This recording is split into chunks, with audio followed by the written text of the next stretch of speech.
Welcome to Cybersecurity Today on the weekend. I was weaponized against myself. Those are the words of Sandra, a scam survivor, as she calls herself, one of an increasing number of victims of scams that target innocent people who are vulnerable, lonely, or trusting, and then maliciously and viciously destroying their lives, often taking everything they have. They call it pig butchering. These scammers, scammers is too pretty a word. These are, as we will describe in the show, evil and ruthless organized criminals who crush countless innocent lives without mercy. Which is also why some people, like my guest today, insist on calling the act by this brutal name. Not to shame the victims, but to draw attention to the cruelty. When we say countless lives, it's because it's true. We know the problem is huge. It's many times bigger than ransomware or any other threats. Reported annual losses are in the billions of dollars. Researchers at the University of Texas had estimated that over $75 billion had been stolen from 2020 to 2024. But that's just what is reported. Victims are often too ashamed to admit they've been taken in by these scammers. So less than 15% of them come forward by best estimates. The real losses could be staggeringly huge. But that's on a global basis. We can get lost in big numbers and forget that each victim is an individual human being that had their savings and often everything taken from them. In the show, I'm going to ask you to imagine if this happened to you or your family. What if you lost absolutely everything? Your home, your savings, everything. And you lost it because someone betrayed you, a friend, a confidant, maybe a romantic partner. They just took it all and disappeared. What if that was you? What if that was your parents? What if that was a close friend? If you think this can't touch your life, you're just perpetuating the myth. Statistically speaking, someone you love or someone you know has likely fallen victim. And the tragedy can be immense. We've covered stories of suicides on the program, but even those who don't consider that awful step may live out the rest of their lives in poverty and shame. So when we say evil, we mean it. These are indeed organized criminals who will take every last dime if they can, and they do it at scale. These are large, sophisticated operations where other innocent people are held against their will. They're beaten, some are sexually abused, until those victims themselves go out and victimize others, winning their trust, sometimes their love, and then taking everything they have. These large factory operations are growing every day, and law enforcement has had some wins, but never enough resources or support.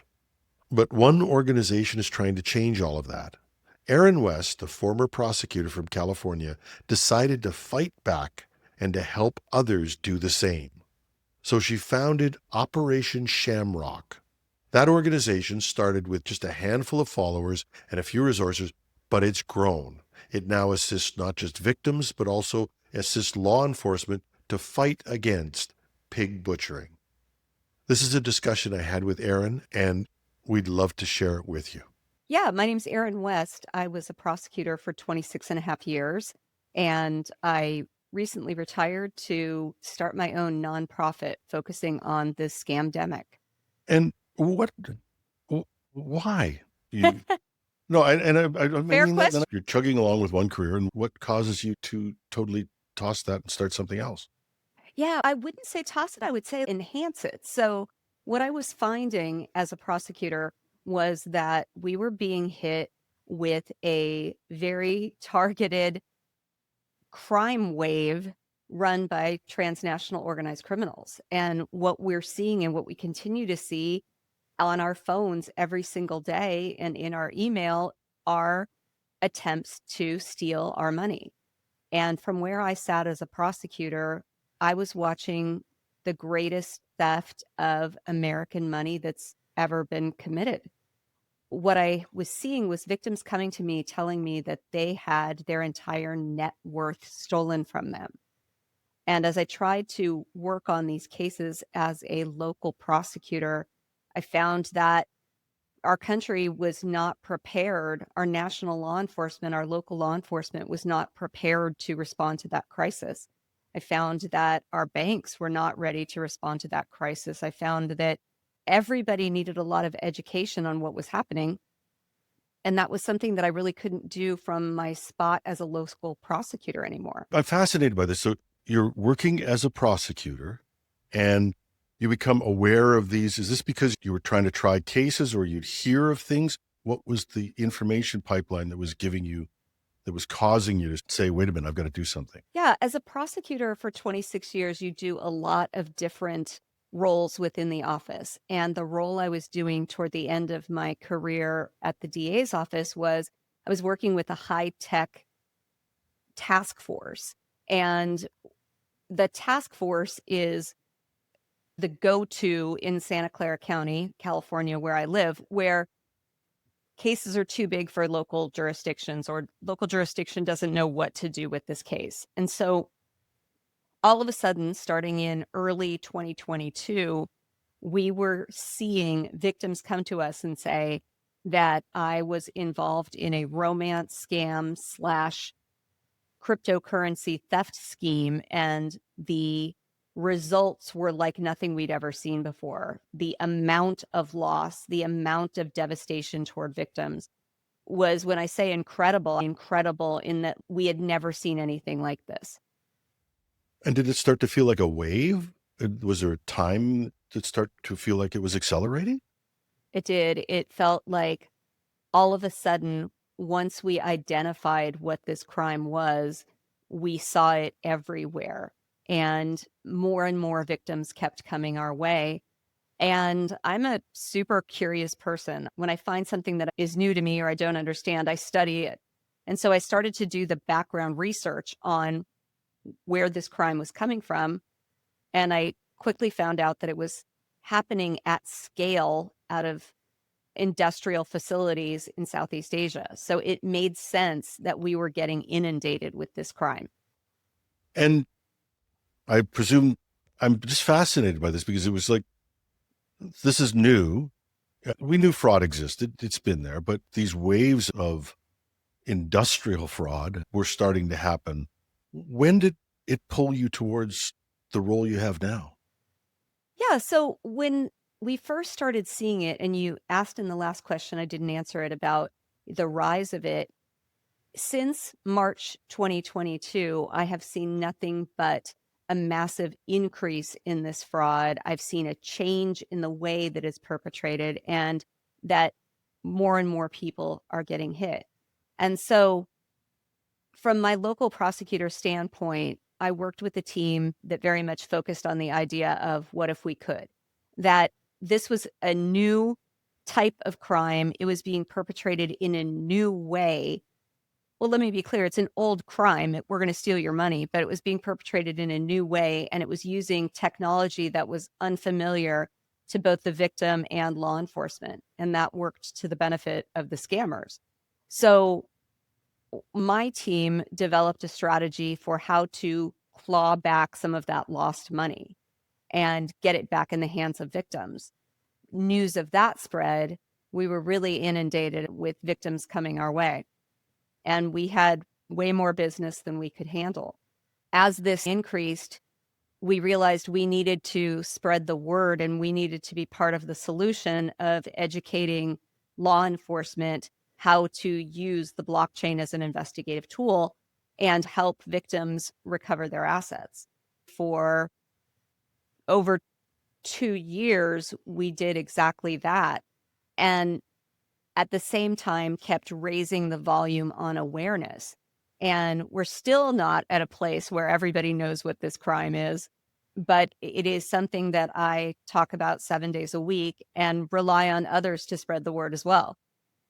So you're not a technical person. Nope. You've now tossed into this world where you're starting to talk about blockchains and fraud and all of this stuff? What was that like?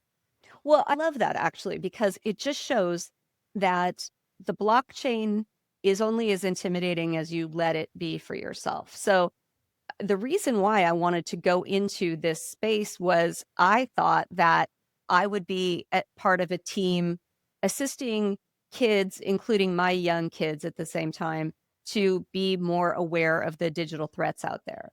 But it morphed into something else. I was a strong Facebooker. That was my talent in tech.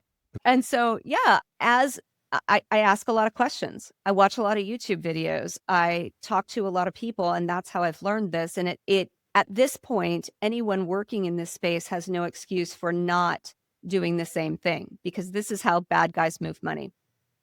Yeah. And so when did the organization start? How did that come about? The more I thought about this crisis, and it is crisis level, make no mistake, it's a national security threat. It is a disaster. It is an absolute crisis. And the more I thought about what could be done, the answers were obvious to me, and they were educate, seize, disrupt. And so I started making that my mantra whenever I started talking about it all the time on LinkedIn.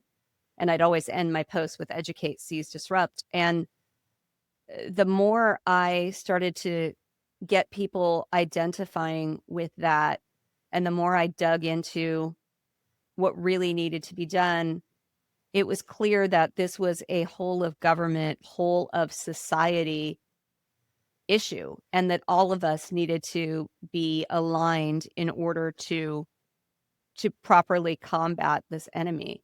And so I named it. I called it Operation Shamrock because I was looking for something that had a trio. And I thought, oh, the Shamrock has a trio and it's hopeful and lucky. And I announced that I was starting Operation Shamrock. And I didn't even really know what it was going to be. But what I knew was it needed to be named and announced so that we could start bringing people together in a united front. And so you started the organization. Now, what does the organization do? Victims come to you? Yeah. We do a lot of different things. In following the principles of educate, seize, disrupt, it seemed clear to me that we needed 5 pillars of this organization, and they are law enforcement, banking, tech, foreign policy, and victims. And Okay. to move that forward, I found leaders of each of these prongs. I found amazing people who wanted to found this with me, and what we do is we are an organization of action. That's our business. We are not the type of people who are going to sit on a panel and talk about it. We are going to tell you what we did yesterday and what we're doing tomorrow. So, in that vein, just thinking about law enforcement, we needed to bring together the people internationally who do this work. And so I started something called the Crypto Coalition. And it is an online list serve and group and community where we discuss what is happening in cryptocurrency investigations, and we teach each other. That group has grown from 85 people in 2022 to 2,300 today and growing. It is the place to be if you want to learn about and have a community of people who will help you learn how to investigate the blockchain. And that's just one of the things we do. Okay, so you educate the law enforcement officers, the people who are trying to do this, hopefully wonderfully with a prosecutor mindset so that they're gathering the evidence. Because I think that is a problem that people don't realize is that police officers are trained to gather evidence in pretty simple physical ways. I don't trivialize that. It's a complex world. But gathering evidence in an electronic world is a totally different effort. And we've seen parts of that. I was watching a trial this week in Canada, and a piece of evidence that's electronic just got tossed out. There's all kinds of issues. Is that the type of thing that you're working with? Absolutely. What we want to make sure is that we are constantly giving best practices. We are reinforcing best practices. We are educating about the nuts and bolts of how to do things. This isn't a theoretical exercise. This is somebody is going to come into your agency this week and tell you that they put money into a crypto ATM. What are you going to do for them? And that's the type of work that we do. And we are there to set up law enforcement for success. We are there to set up a situation where they know what to ask a victim for and they know how to go get what the victim doesn't have. And obviously, there's a technical piece of it. Does it extend into helping the victims deal? One of the things that I've heard so much about it is the shame. I talk about it openly on the program. My father was defrauded in the middle of the night, one of the stupid phone call scams. And he looked at me, and my dad was a very well-educated man, a You very know, smart man. Yeah, and I hope I wasn't disparaging, but I looked at him and he said, "Jim, it's 2 o'clock in the morning. Could have been your brother. What was I to yep, do?" And exactly. Exactly. yeah, That's one of the important parts of this. So, part of the awareness piece we do is we recognize that the scammers are so well set up for this because they've chosen a crime that makes people embarrassed and they've chosen a means of conveying money that people don't understand. So it's difficult to get victims to report and it's difficult to get these crimes investigated. It's perfect for scammers. So when we think about how do we how do we fight this? We need to fight it in a way that makes it comfortable for people to come forward. We don't have any idea how big this problem is because we know that if not enough people are reporting it. we know it's billions, and we know it's a terrible thing, and I think we know we've done stories on suicides and things like that that have resulted from this. But it's like the public doesn't. It's like we just want to put it off with petty theft or something, and I think That that seems to be the way it's treated. you're Or absolutely they right. were stupid, they were conned, even worse. You're absolutely right. That until we start taking this crime as seriously as it is, which is an attack on the world's financial wherewithal, a national security threat, we are going to continue looking at it as an old lady who lives with her cats and got taken advantage of. And that's not what this is. This is a very targeted, organized, deliberate threat designed to steal a generation's worth of wealth and cause chaos. Yeah, and I think even in the cybersecurity world, I won't call it a dispute, but I would call it a disagreement on what we even call this. I know there's a term pig butchering, which is very vivid. And then a lot of people say, wait a minute, back off from that. Why don't you call it financial grooming or romance scams or things like that? Where do you stand on that? The answer is very obvious to me personally, and that is we have to call this pig butchering. 60 Minutes is not interested in a story on financial grooming. If you tell people you want to talk to them about financial grooming, they are going to not listen because they think it will never happen to them. I am as empathetic to victims as they come. I spend hours a week talking directly to victims and understanding what they went through. But my job and my job for the past 3 years and my job until this is the next Nigerian prince is to tell everyone about this and to get their attention and help them ensure that it doesn't happen to them. So I'm going to call it pig butchering every chance I get because it's vile, because this crime is vile. That is the nature. We've turned humans against humans to to take advantage of the things that make them human, to take advantage of their core need to be loved and to exploit that. And so that's why I call it pig butchering. And I'll tell you what, there was a big controversy about this. A lot of people have come around to calling it pig butchering. What I will also say, though, is it's not just pig butchering anymore. In 2022, this was pig butchering. In 2025, this is transnational organized crime. This is what this is. They are housed in an industrial size, and they're going to use every scam they can think of against us, not just pig butchering. Can you give us a description of what one of those organizations is like? I've heard there's human trafficking going on. There's abuse of the people who are actually conducting these scams or the people who were on the phone. Can you just give a picture of one of those organizations, what that looks like? You bet. It's incomprehensible what is happening in Southeast Asia. When I first started studying this, I was able to understand that there were compounds doing this in an industrialized manner.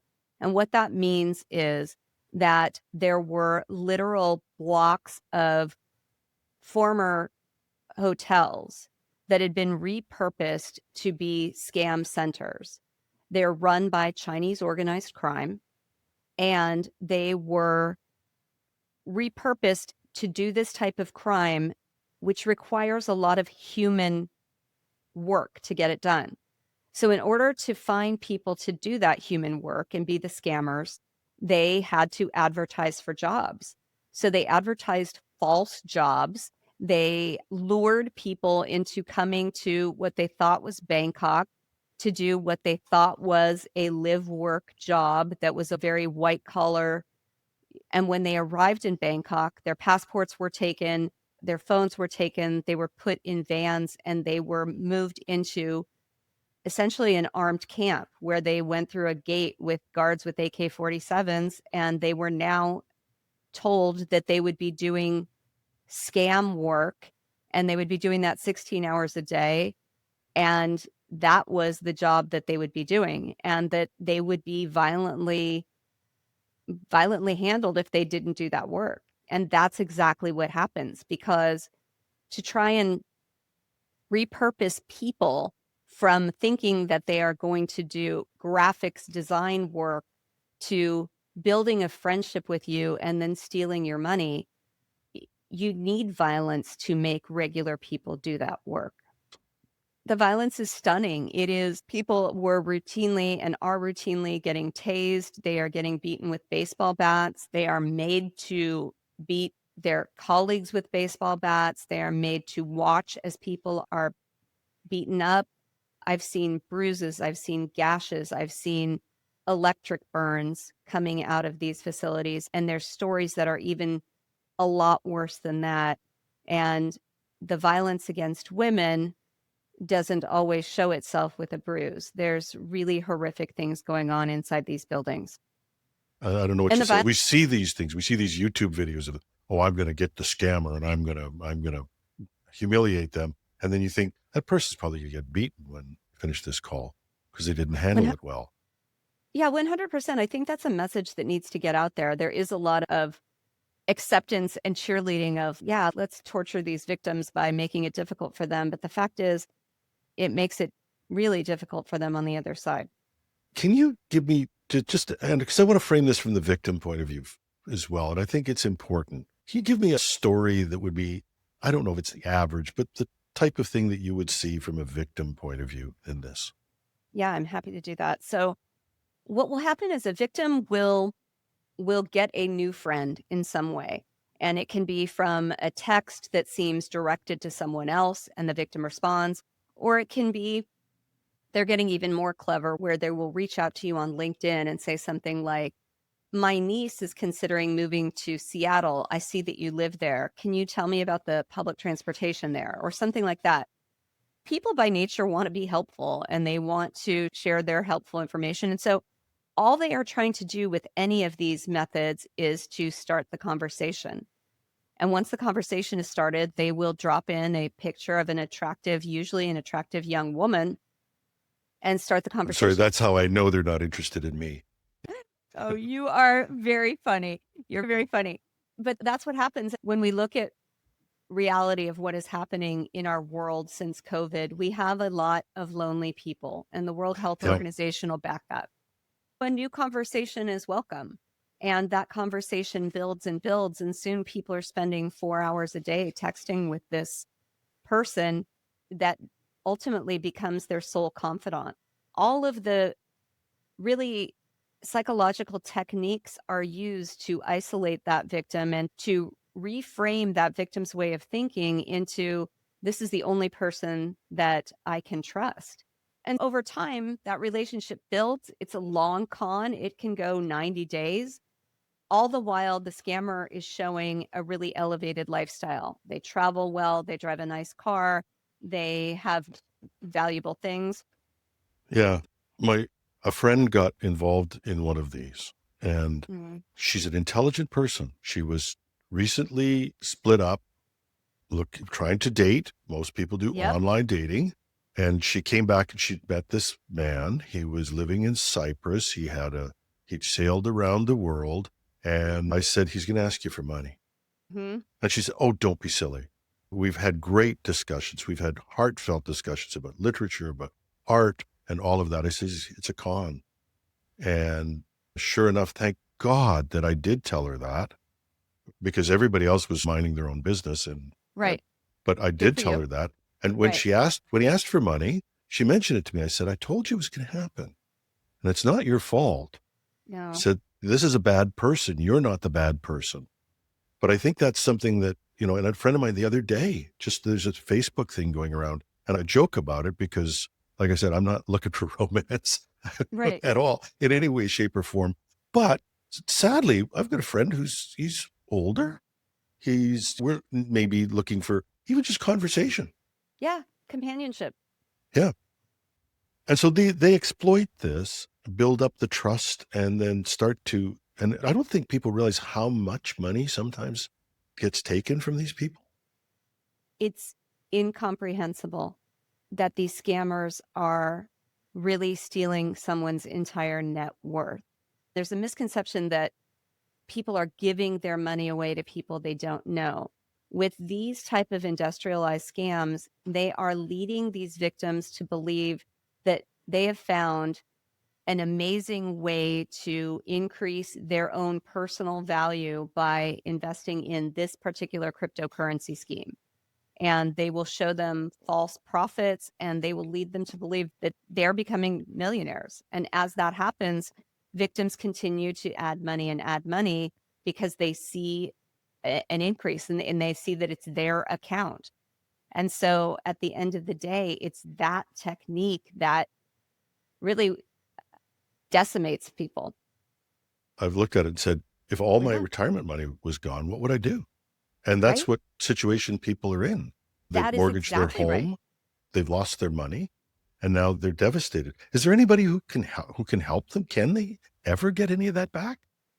Yeah, one of the things that I insist upon at Operation Shamrock is tough love and being honest about what might and what will not work. And I would say that as we develop capability of law enforcement across the United States, we have come up with ways that some of that money might be able to be recovered if victims report immediately.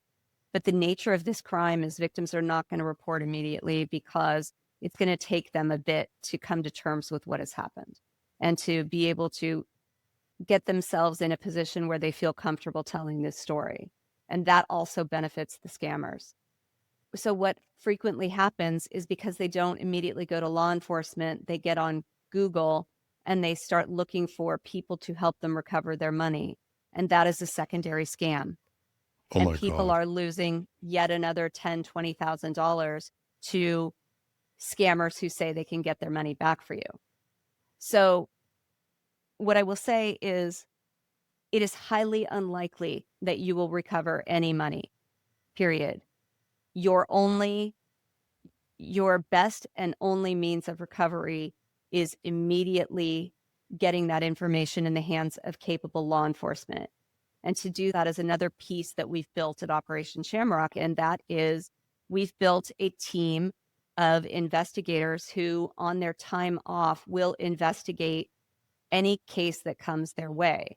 So if you have been a victim of this and your local law enforcement doesn't know what to do, and you've put your information inside the FBI portal, another step to do is to go to operationshamrock.org and fill out a report there. Because once you fill out that report, our investigators are notified and they will look at your case and they will give you an answer, which for a lot of victims is a piece that's lacking. They're disenfranchised. They feel like they're being overlooked. Nobody's taking them seriously. And for a lot of them, what they really need is an answer about whether or not their funds are recoverable. So what can we do as cybersecurity professionals? What should we be doing to support people like you and organizations like yours? So, what I would love is if you go to operationshamrock.org and opt in. Uh, if you are in banking, we have a community for you. If you are in law enforcement, we have a community for you. We are now just developing that third industry community to attack this as well. But as a person, there is a lot you can do in the meantime. You can go to our Operation Shamrock Train the Trainer class. We will give you a deck of slides that you can present at your local library, your local Rotary, or even to a group of friends, or even just get yourself educated on the scams that are out there. You can write your congressperson. We have a template on the Operation Shamrock website that talks about how we need funding for victim services and for law enforcement. You can tell everyone that you know about these scams and how they are operating so that people understand the massive problem that we are facing. Awareness is a large part of a way out of this. And so I want to make sure I get this. So we should go to operationshamrock.org and we can find kits and materials that will help us be able to explain this. And I've been telling people, make a presentation in your community. I'm slated to make one with our community with the seniors and I'm a senior, but I think that's an important thing we can do. Obviously, donations, do you take donations? Sure. Probably Yep. something that would be Welcome. expected in a not-for-profit these days. But the other thing is, and I've said this to people, I would like to get your opinion on it. I've told them it's time to have the talk. And the talk used to be between the parent and the child. And now the talk is between the child and the parent, the lonely parent or the lonely person, to sit down and say, first of all, as John Prine said, hello in there. But second of all, you're a target and you're going to be targeted in the same way we do with our employees. You're going to be targeted by scammers. Here's what you have to do. I think we have to have that talk with people around us so that they know that in the same way that we used to say with teenagers, you can come and talk to me about anything. We have to be able to say that to our parents. You can come and talk to me about this. I love hearing you say that's exactly what needs to be done. And there's something I've heard you say a couple of times in this conversation too that needs to be reinforced. And that is, we know you're smart. We know you've had a very impressive career. We know that you have been educated at the best institutions, but scammers will find a way around all of that. And this has nothing to do with your intelligence. This has everything to do with this is their occupation all day, every day. And they've trained with PhDs to know exactly how to manipulate your mind. And so that's an important piece of it too, is I know you think this wouldn't happen to you. We all think that, but it happens to everybody, and it won't happen on your best day. It'll happen on a day that you're tired or you're put under pressure. Absolutely. And I've been saying this in the cybersecurity community is Yeah. stop pretending you're perfect. Yesterday, I saw an email from my brother. I haven't heard from him in a while. He's had some real tragedy in his life. I clicked before I thought. I don't do that. But everybody is vulnerable at a certain point. Thank God for endpoint protection, but everybody can be caught at one point or another. We're all vulnerable. I love that you tell that story because I tell a similar story and talk literally every day about this topic. And I was on LinkedIn and I was having a conversation back and forth with a victim who said, I'm not even sure you actually care about this. And I was trying to educate that I do care about it. I went to bed, I woke up pre-dawn. I see an email, and the email is from a victim. And I think it's that same victim. And he's saying, I don't think you care. And so I posted on my Facebook about you. And I was like, oh, but I do care. And I clicked on it and I was like, oh my God, that's exactly how to target Erin West. And so that's the thing, is that's how Yep. scammers, they're not going to get me with a pop-up on my computer, but if they think that I might respond to something about victims, that's how they get me. So we're all vulnerable. Is there a last message you'd like to leave for our cybersecurity community? Be kind, lead with empathy. When you talk about this in a way that provides support for people you might be talking to that you don't even realize are a victim. That is the thing, is this is so rampant and there are so many victims that are not speaking up. If you are talking about victims as being stupid or using language that shows that you're not open to a conversation about this, nobody's going to talk to you about it. We need to change the narrative to we're under attack and you got attacked. I'm an open door for you. I would love to hear your story and educate about your story. So that's my message, that without kindness, people are not going to come forward. So let's give our colleagues, our friends, the opportunity to do just that. And one final point in there. Is there a story? Is there a triumphant story? Is there any big success that you've had that you want to share? Every day. Every day there is something, and you can always look for the positive. You can get mired down in the negative, but you can also look for the positive. And so what I will say is, I'll give you a great one. In this work, I've become acquainted with other people internationally who are helpers. And someone reached out to me in London and said, I am working with a British victim and her scammer was arrested in Nigeria. On that Nigerian phone, there was a conversation with a woman in Florida who's already sent him $2.4 million. She is selling her house. The house closes on Tuesday, and she's about to send him another 1.3 million and meet him in Switzerland. Can you help me find that victim and get someone to help her? And so I dropped that into my Crypto Coalition listserv, and within 10 minutes, someone reached out to me and gave me a contact in that county.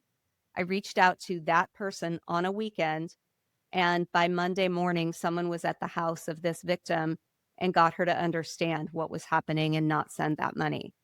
So this is how we fix this. It is little stories every day that move us forward. It is continuing to focus on the positive, because if we look at this thing, it is massive and ugly and on fire. But if we keep throwing a cup of water and moving forward, it's really the only way forward. And so we have to look for those successes. Yeah, and you can save one life anyway. I would say that it's a thing we do in cybersecurity, because we can't do everything. We don't do anything. Love it. Yeah. So it's just like cybersecurity. Take the steps you can take. One of them, and I'm going to treat you all, I will be on the site today, is operationshamrock.org, operationshamrock.org. Go there after this, have a coffee, look at the site, and get involved. Erin West, you are marvelous. Thank you so much. I'm so glad I get the wonderful pleasure of meeting people across the internet. And this has been a wonderful meeting, and I wish you the best with this, and we will have you back. Thank you so much for having me.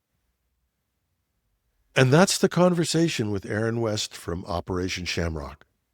I hope you were as moved as I was, and I wasn't kidding when I said I'd be signing up on the operationshamrock.org website. Nor was I kidding when I said this would be the first of our conversations. I'm sure we'll have her back, and we've already got some follow-up shows with law enforcement, and we'll be asking them some questions about this. Because as cybersecurity followers and professionals, I think you'll agree we may have an obligation to use our skills to help fight this growing scourge. I know I say I'd love to hear from you, and it's true. But on this topic, I really would like to hear from you and get your thoughts. So right after you get to your computer and you go to operationshamrock.org and you check them out, maybe you'll drop me a line too. You can reach me at editorial@technewsday.ca or on LinkedIn, or if you're watching on YouTube, just leave a comment under the video. I'm your host, Jim Love. Thanks for listening.